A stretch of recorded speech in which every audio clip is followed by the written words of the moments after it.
Now, everywhere you read in the Quran, وَعَاشِرُوهُنَّ بِالْمَعْرُوفِ. And in the Sunnah, the same rhetoric.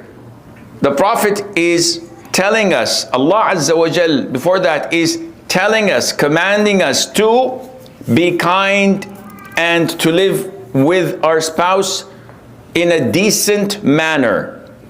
Most men and women think that marriage is all about rights and responsibilities. 1 + 1 = 2.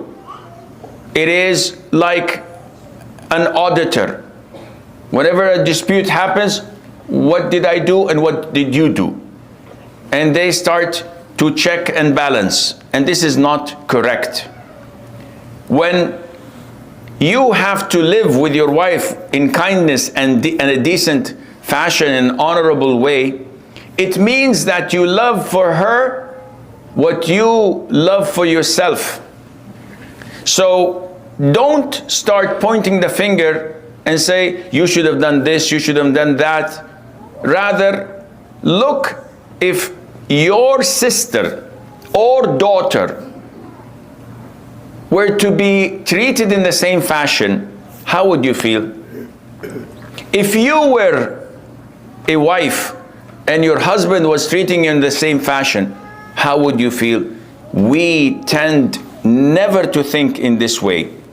And this is one of the traits and characteristics of a true believer.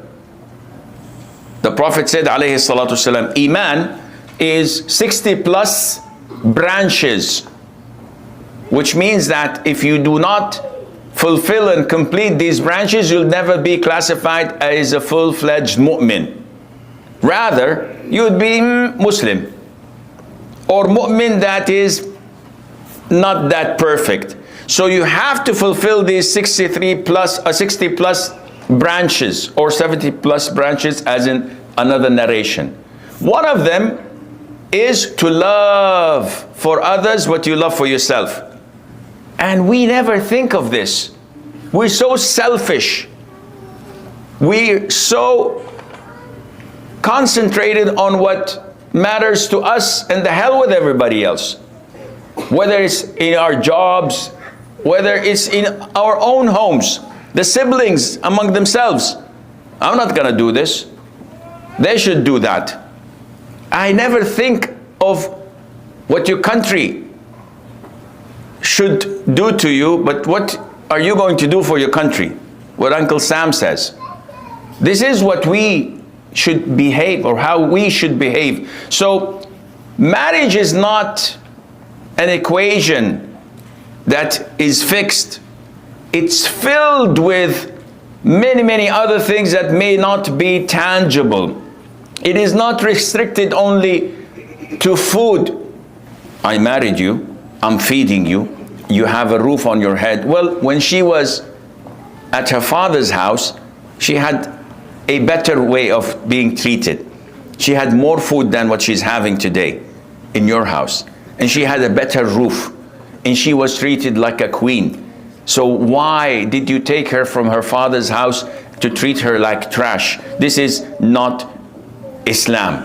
Islam tells you to fulfill her rights in addition to being compassionate, caring, loving, showing her great deal of empathy, compliment, and encouragement. And 99.99%, like the Arab elections, men do not do this. They fail in showing their emotions. They fail in praising their wives and complimenting their beauty, even if she's as a gorilla, as ugly as a gorilla, no problem. Say you have beautiful eyes. Gorillas have beautiful eyes. Say something that would make her feel good. Even if you're lying, this lying is rewardable. Imagine the Prophet ﷺ did not permit lying except in 3 cases. 1, lying to your spouse. Not that you're having poker night and you say, listen, I have some overtime to do. No, no, no. This is not halal lying. This is haram lying. Halal lying is when she comes out trying a new dress in front of you. And you say, La ilaha illallah. I don't know which one is making the other beautiful. You're making the dress beautiful, or the dress is making you beautiful. This gives you a pass for 6 months. I've done that. I've been there. Trust me. But when you see her trying a new dress and she says, honey, how do I look? And you start laughing for half an hour and can't control yourself. Say, oh, I don't know, is this your granddaughter's dress? You're going to have problems. So you have to compliment her, praise her, give her kind and nice words. It says, me and my husband are constantly arguing. We say things to hurt one another. He always swears at me and calls me names. And then we won't talk for a few days. What should we do? Laiba, this is a very big problem. I do a lot of marriage counseling. And we do this online. And a lot of the problems between the spouses are due to lack of communication, being unable to communicate. So each one speaks his mind, failing to convey the message. And the vast majority of problems are caused by the lack of respect. This is a formula. When you have lack of communication and disrespect between the spouses, it is not long before they divorce. This is inevitable. Why does a man marry? He marries because he believes that he wants his second half to comfort him, to bring compassion and tranquility to his house. Why does a woman get married? Because she needs her rock. She needs someone that she feels safe and secure.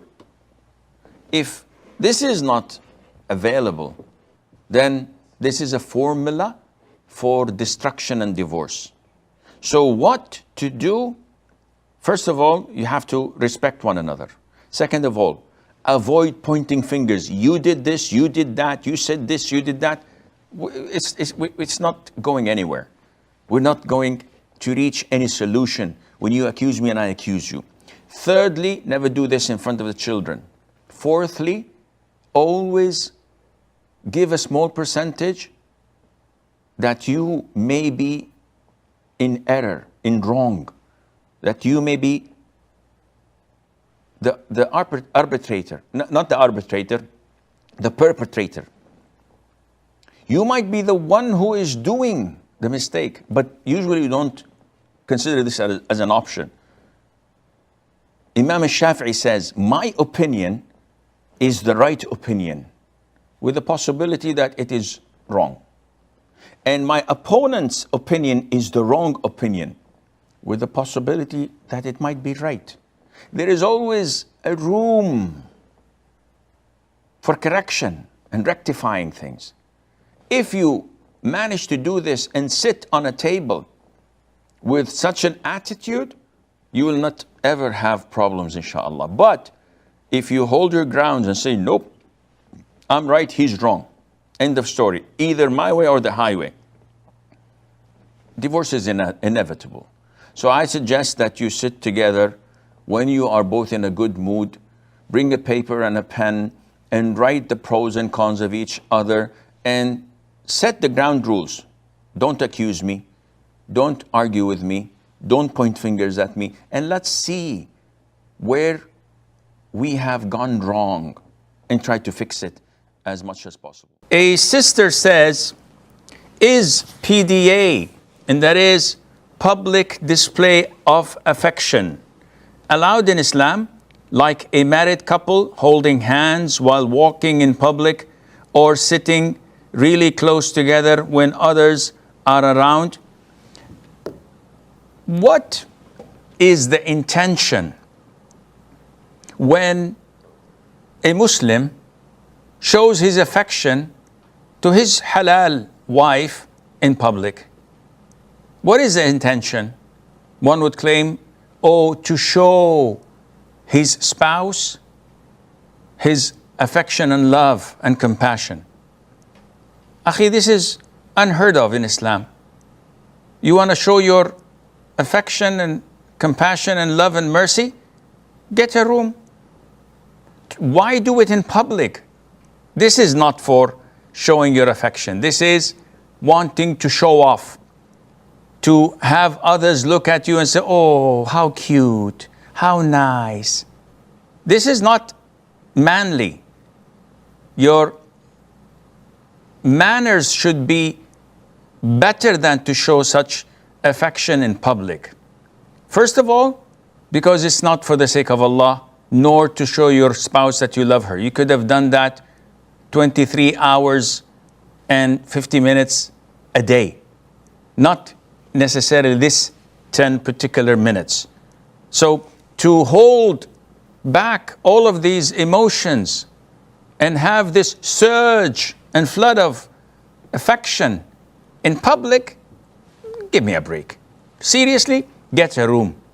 This is not part of the etiquettes and the modesty of Muslims to show such affection in public, and Allah Azza wa Jal knows best. The brother says, when it is permissible for us to lie, meaning that, can I lie to my wife if this adds some form of harmony between us? This is from Brother Muhammad. Well, Muhammad, the Prophet said, alayhi salatu wasalam, lying is not permissible except in 3 cases. Hold on, Sheikh. Are you saying that lying is permissible? Akhi, Allah Azza wa Jal stated in the Quran that lying is sinful. The Prophet sallallahu alaihi wasallam stated that lying is sinful. But the Prophet himself made an exception in 3 cases. And these 3 cases, when you hear them, you would understand that the benefit of lying far exceeds the harm. So if someone says, you took my money, and I said, no, I didn't, and I'm lying, there's no benefit in this. And if there is a benefit for me, it's far less than the harm which has been inflicted upon the man I took his money. But the Prophet said, alayhi sallam, 3 cases. One is when a man lies to his wife. And scholars explain this by saying that such a lie in order to increase harmony. So she says, honey, how do I look? And she's wearing a dress. And you say, by Allah, I don't know which makes which more beautiful, you or the dress. Meaning that you are making the dress looks beautiful, though the dress is normal. So you compliment her, though she is as ugly as she can be. But you say this to increase the harmony. The man comes out of his shower and flexing his muscles in front of his wife and say, how do I look? And she says, by Allah, mashallah, you look like Arnold Schwarzenegger. And he can't even see his toes from the size of his belly. This lie is permissible. What is not permissible is that if he's going for a night with the boys and he says, I have a shift, I'm not going to come except at Fajr. No, this is lying. There's no harmony in this. This is plain lying. So this kind of lying, Muhammad, is permissible.